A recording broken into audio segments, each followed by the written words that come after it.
I first got social media when I was 9 years old, but I didn't use my account. And then I activated my main socials, I guess you could say, so like Instagram and Twitter and Snapchat when I turned 13. I would say more after I graduated towards the end of my teens. I started using it more actively and like actually caring what people were saying on there, what they were doing. Um, Meaning like the trends and stuff that would go on, I would follow it more.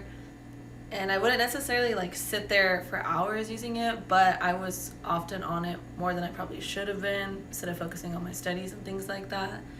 Um, I feel like it's kind of just like different for everyone depending on how they use the app or the follower counts and things like that if you let it get to you. But if you don't, it could be more positive than more people think, I guess you could say. I first started using social media when I was like 12.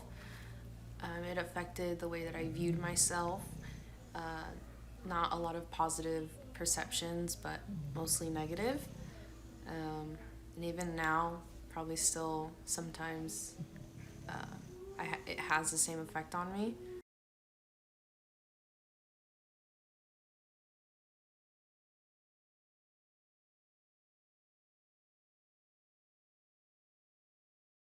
I personally think just to fix your mental health, if that's an issue that's ongoing with that, or you notice that's happening, like limit your usage on it, or try not to focus on what other people are doing, and just use it more of like to see what your friends, if that's what you're using it for, what your friends are doing, but not let it get to you. If maybe they're on trips around the world and stuff, but you're focusing on school or you're just always home, it's more to share what's going on in their lives, but also remember it's more focused on like the positive aspects or what's going good on their life. So not everything is perfect in their life, even though it might look like that in the photos or stuff they're sending out in the internet. It could be stuff going on behind closed doors you don't really know about, but you don't see that because people don't want to show the bad side, I guess. And another thing I would say too is doing like a social media cleanse, I guess you can say. So like I know on Instagram and Twitter, I'm not sure if Snapchat though you can do that. You can disable your account for I think up to 30 or 90 days, and then if you want to keep it deleted, you can delete it, or you can always come back for personal reasons. You just say why you left the app.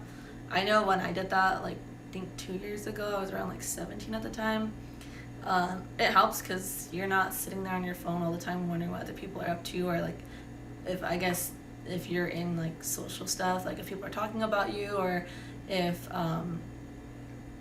like seeing the negativity that goes on in the news pretty much every day, which is also kind of hard to not see, but it'll just help you to not to be so focused on other people and things that might not really matter. You just think they do because it's something you're used to doing all the time.